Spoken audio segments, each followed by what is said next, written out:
Et je vais vous inviter à lire, à écouter la lecture d'un seul verset. Ce verset est tiré de la première épître de Paul aux Thessaloniciens, le chapitre 5. Et je lirai pour vous le verset 18, 1 Thessaloniciens, chapitre 5, verset 18. Rendez grâce en toutes choses, car c'est à votre égard la volonté de Dieu en Jésus-Christ. Rendez grâce en toutes choses, car c'est à votre égard la volonté de Dieu en Jésus-Christ. Le sujet que je voudrais partager avec vous, c'est rendez grâce en toutes choses. Rendez grâce en toutes choses. Effectivement,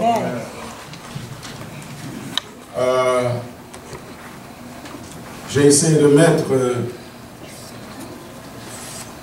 les grandes idées de ma présentation en anglais. Il s'est projeté sur l'écran pour ceux-là qui ne parlent que l'anglais. Ils peuvent s'y référer pour avoir une idée entière de ce que j'ai à partager avec vous cet après-midi.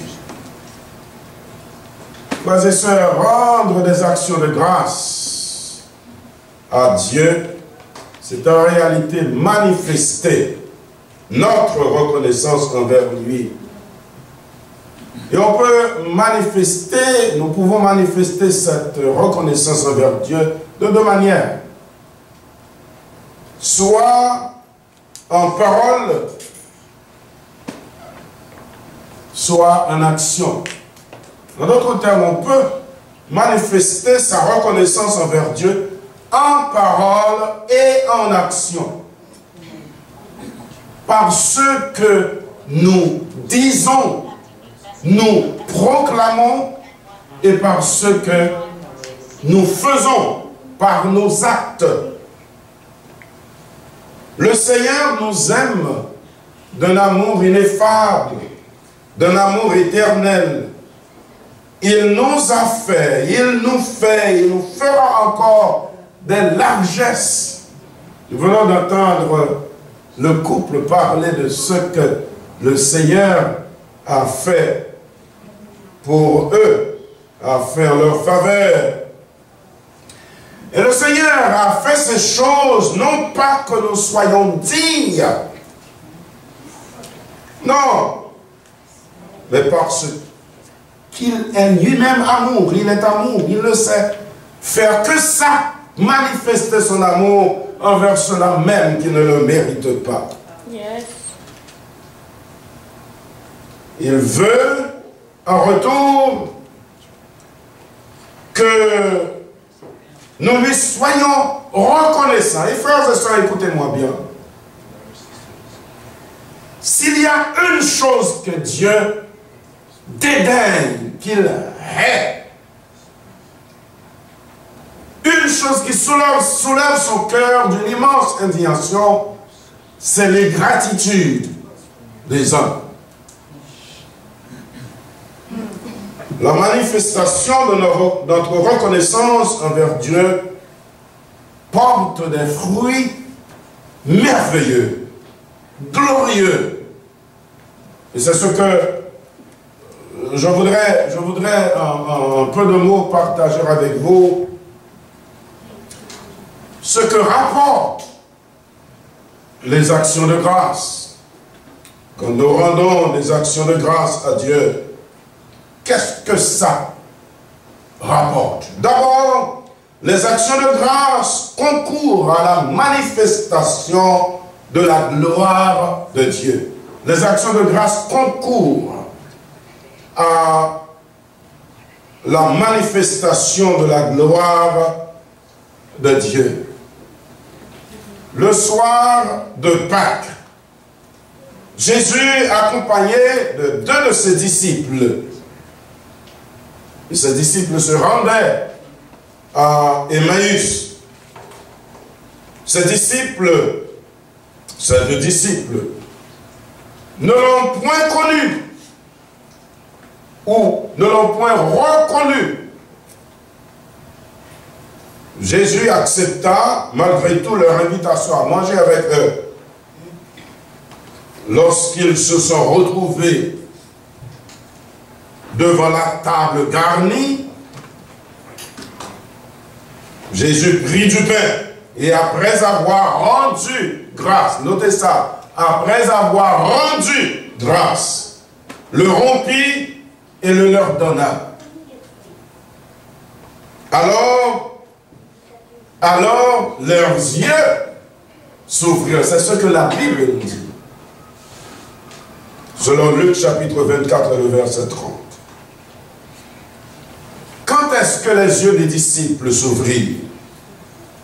Ce n'était pas avant, mais après que le Seigneur a rendu grâce, a manifesté sa reconnaissance. Et c'est un exemple qu'il nous donne, frères et sœurs. Dieu est une personne divine. Et en tant que personne, il a des émotions, il a une volonté, il a des sentiments.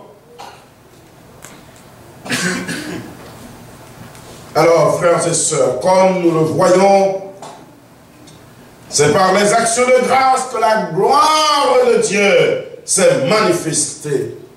Et il en résultait que les yeux des disciples s'ouvrirent. Vous voyez la manifestation de la gloire de Dieu. Quand nous parlons de la gloire de Dieu, nous parlons de la puissance de Dieu, de la manifestation de la puissance de Dieu.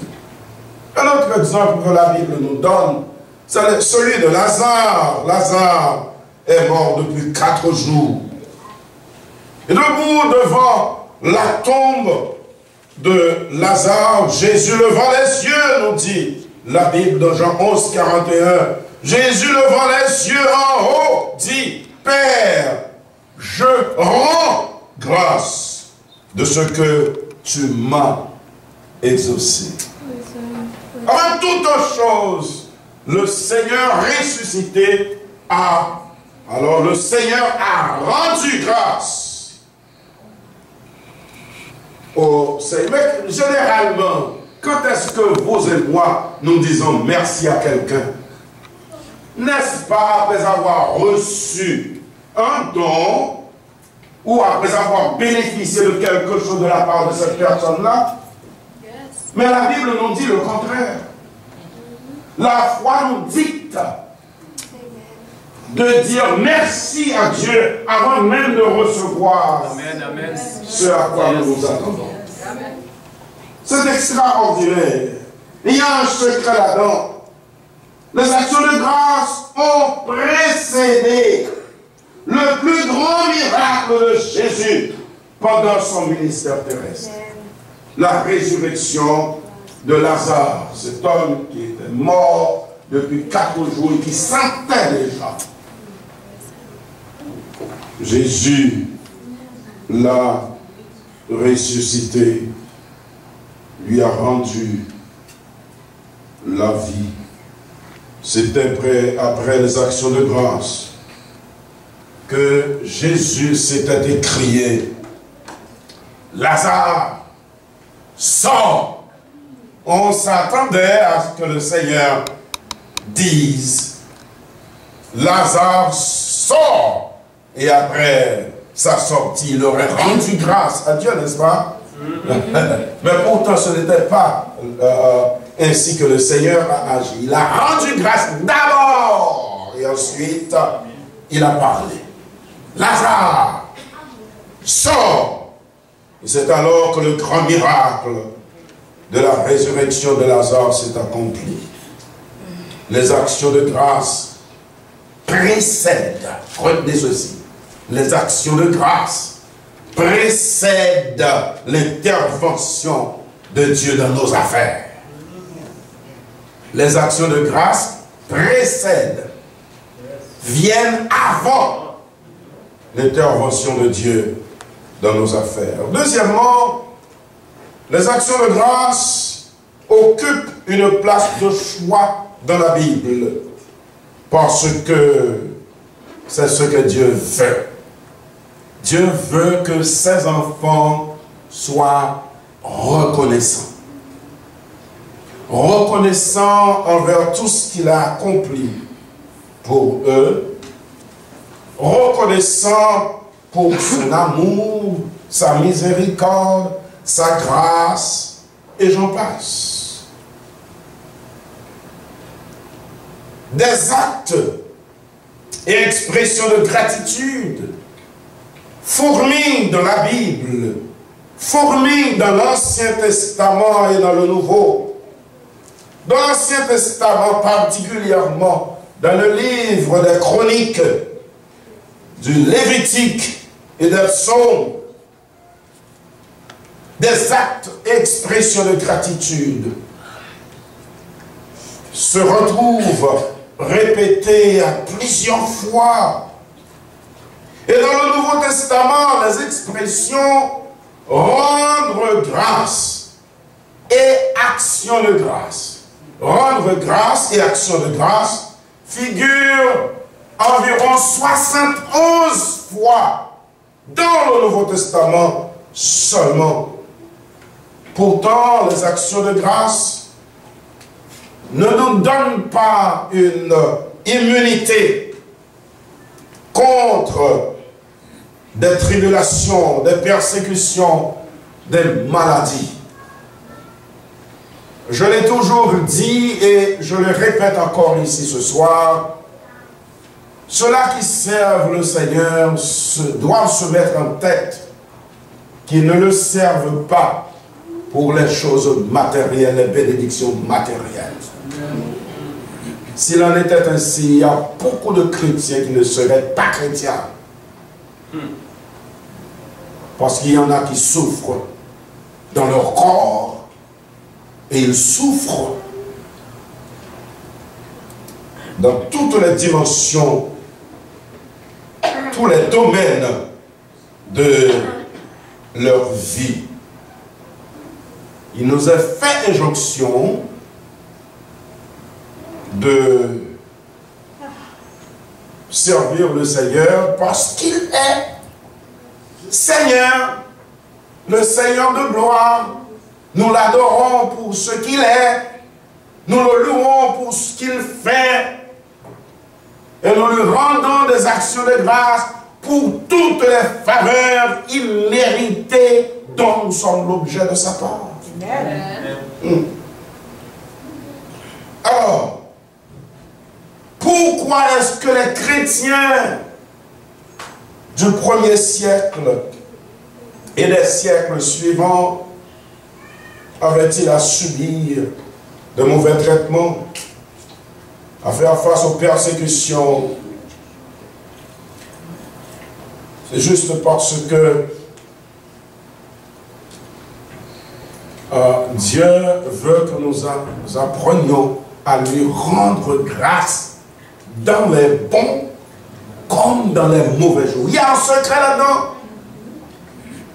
Dans les bons jours, Dieu, par les actions de grâce, nous permet de repasser, revoir ce qu'il a fait dans le passé, ce qu'il est en train de faire, et nous permet de nous mettre en tête, de voir la réalisation de toutes ces promesses dans le futur.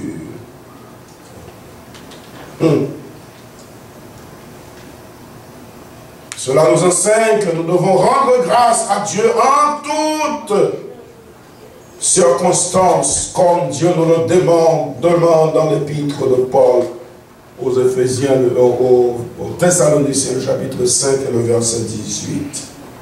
Rendons grâce en toutes choses, car c'est la volonté de Dieu en Jésus-Christ. Nous devons rendre grâce à Dieu, même dans nos souffrances, dans nos attentes, dans nos échecs, nos épreuves, nos luttes et nos incertitudes. Nous avons toujours des raisons pour être reconnaissants envers le Seigneur. Et quand la situation est difficile, même au sein du foyer, ne me dites pas que l'eau coule toujours facilement comme ça coule sur la mousse. Il y a de petits problèmes de temps en temps. Vous voyez, ce ne sont pas ces problèmes qui créent des dissensions au sein du foyer. C'est notre réaction à ces problèmes. Amen. Notre réaction à ces problèmes. Non, non, ce n'est pas la souffrance qui crée les problèmes au sein du foyer. C'est notre réaction à la souffrance. Non, ce ne sont pas les difficultés qui créent des problèmes. C'est notre réaction face à ces difficultés. Et quand nous prétendons n'avoir rien pour lequel donner, rendre des actions de grâce à Dieu, nous devons nous rappeler ce que Dieu a fait dans le passé. Il nous a sauvés. Il a quitté les splendeurs du ciel. Il est venu planter sa tente parmi nous. Il a vécu comme un vrai homme. Il a été soumis à toutes les faiblesses humaines, car il a connu la faim. Il a connu la souffrance de toutes ses dimensions. Il a connu la mort. Mais grâce soit rendue à Dieu. Il a culbuté la pierre et est sorti vainqueur des liens du tombeau. Frères et sœurs, ne vous a-t-il pas racheté?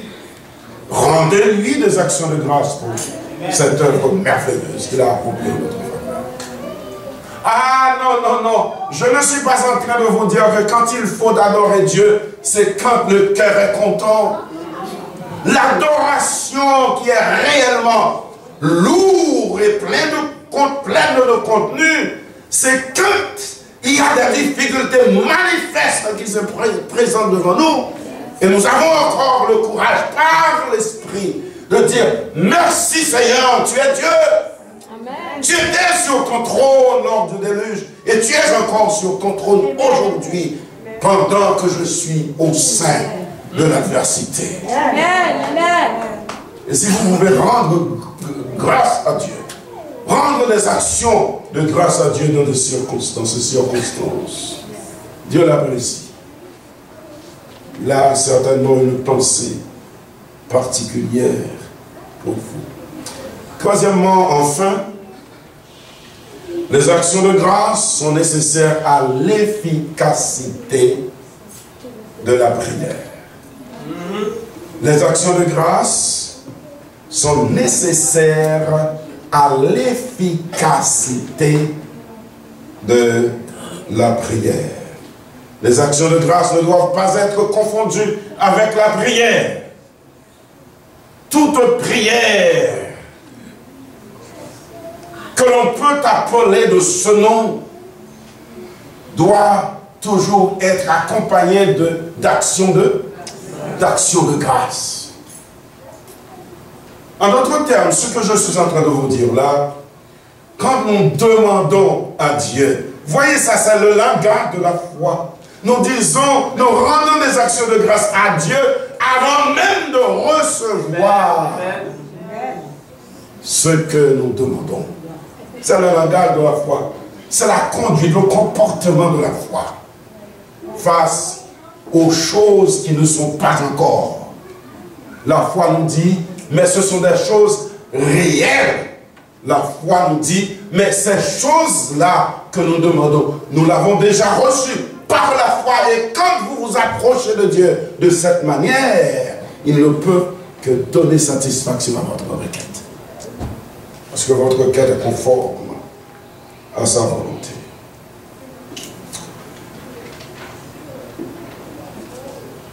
Les actions de grâce accompagnent toujours la prière, comme nous l'avons déjà dit, et la rend efficace. Les actions de grâce sont comme des stimulants de la foi pour l'exaucement de nos prières. Écoutons ce que l'apôtre Jean nous dit, l'apôtre Paul plutôt nous dit, dans Philippiens chapitre 4, le verset 6. Ne vous inquiétez de rien, mais en toute chose faites connaître vos besoins à Dieu par des prières, des supplications et avec des actions de grâce. Ça, c'est l'aspect de la foi, avec des actions de grâce. Vous dites merci avant même de recevoir. Extraordinaire. Extraordinaire. Frère, nous avons dit dès le début de notre petite présentation, Dieu déteste l'ingratitude. L'ingratitude provoque la tristesse et la colère même de Dieu. L'ingratitude du peuple qui ne s'est pas souvenu plutôt de tout ce que l'Éternel avait fait en sa faveur en Égypte et dans le désert, provoqua la colère de l'Éternel. Lisez donc certains livres de l'Ancien Testament à partir de Exode et vous verrez. Il n'y a rien que Dieu déteste plus que l'ingratitude. Assez souvent, il faisait des reproches au peuple. C'est un peuple terrible. Et vous et moi, nous ne sommes pas différents de ce peuple-là. Quand nous prions le Seigneur, et il nous répond d'une manière, en sorte que nous sommes bénis spirituellement, et puisque les bénédictions matérielles auxquelles nous attendions ne sont pas venues et nous sommes déçus. Parce que, vous savez, nous sommes beaucoup plus prompts à prier pour les choses matérielles. Mais le chrétien doit être toujours sur ses gardes. Car la Bible me dit, et dit à tout chrétien, cherchez quoi? Premièrement, le royaume et la justice de Dieu. Et toutes les autres choses seront données par-dessus.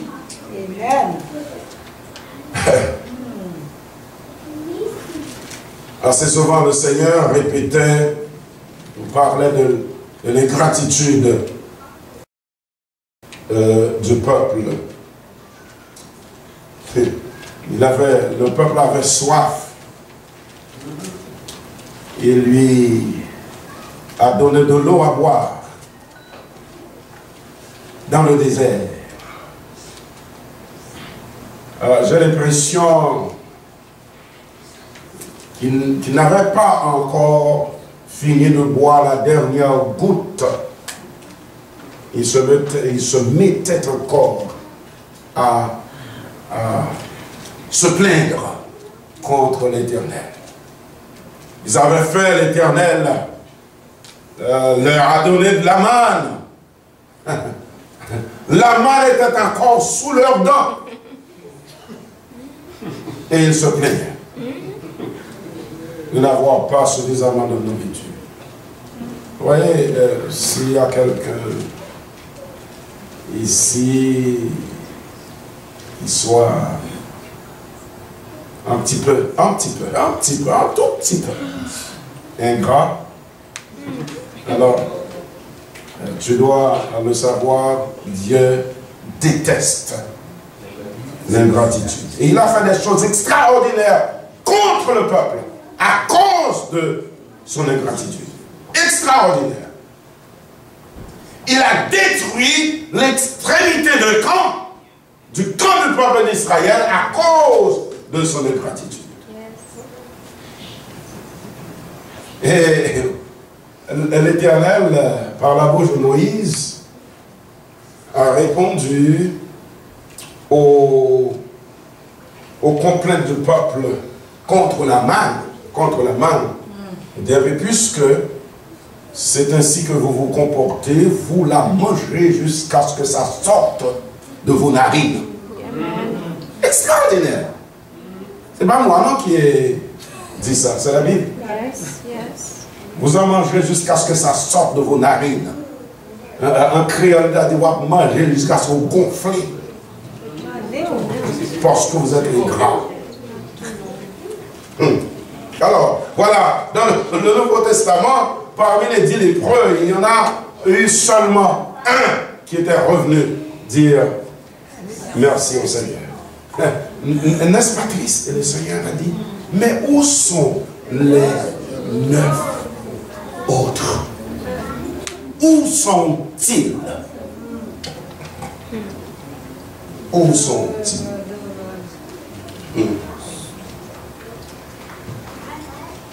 Et ce seul-là qui était revenu vers Jésus, étant tombé sur sa face, il bénit le Seigneur, il lui rendit des actions de grâce. L'organisatrice de l'événement qui nous réunit ce soir ici a compris que les actions de grâce sont d'une importance capitale et sont de nature à jouer un double rôle. D'abord,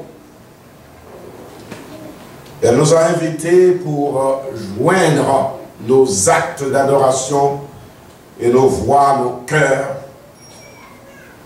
avec ses actes, sa voix, pour rendre gloire à Dieu pour ce qu'il a fait en faveur de la famille toute entière, ce qu'il a fait dans les relations réciproques au niveau du couple.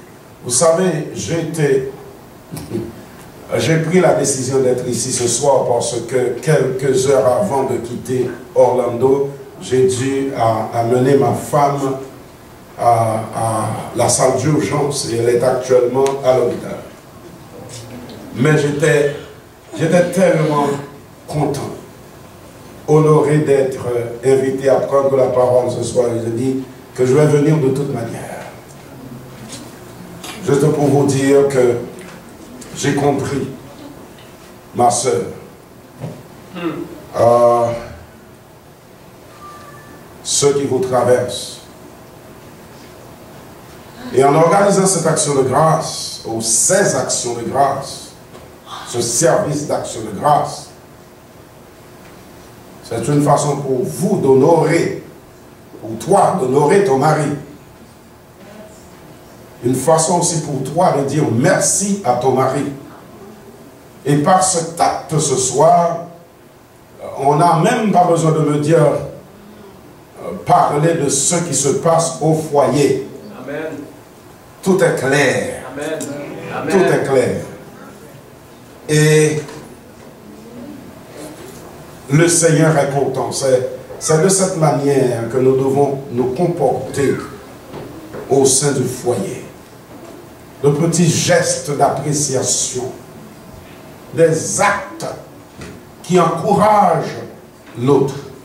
Et, frère Jean, n'es-tu pas réellement encouragé, content, heureux que ta femme ait fait cet effort extraordinaire? Écoutez.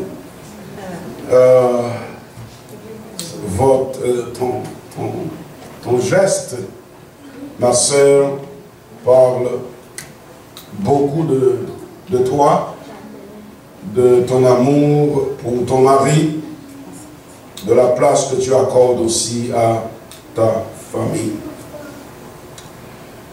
C'est donc je vous invite à continuer à encourager, à vous encourager réciproquement dans vos relations.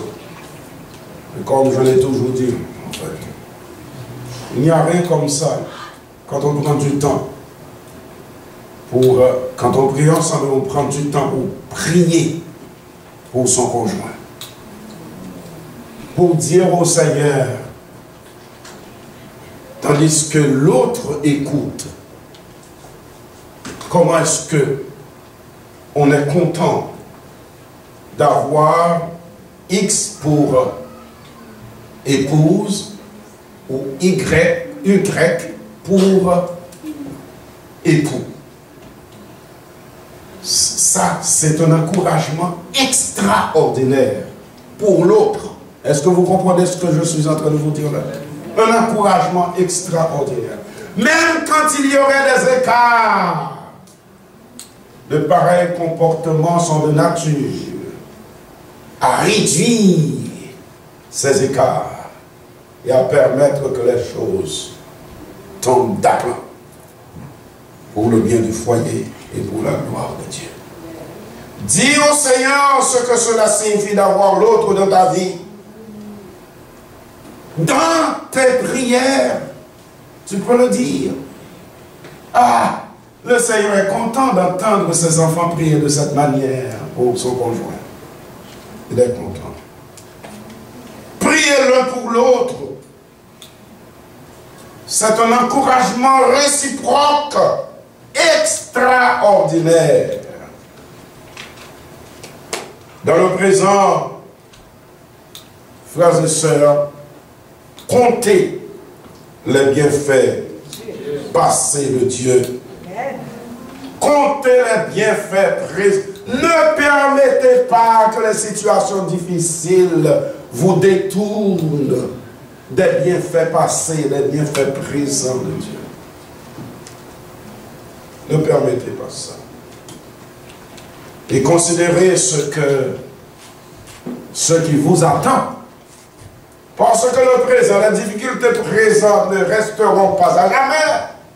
Elles disparaîtront quand même pour donner place au plan futur de Dieu. Et les plans futurs de Dieu sont nettement réalisables en faveur des enfants de Dieu. Soyez encouragés. Pourquoi sombrer dans la tristesse et pourquoi sombrer dans le découragement et sombrer sous le poids du stress, tandis que Dieu a déjà fait pour vous de grandes choses dans le passé. Dieu est en train de faire de grandes choses dans le présent. Le souffle que nous respirons est déjà assez.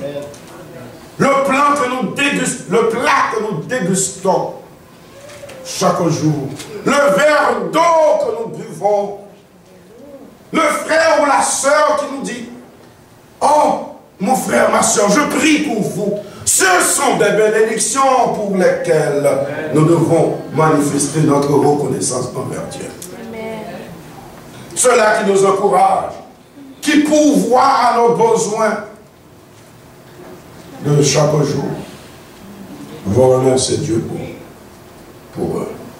Alors, en tant qu'enfants de Dieu, nous devons être reconnaissants.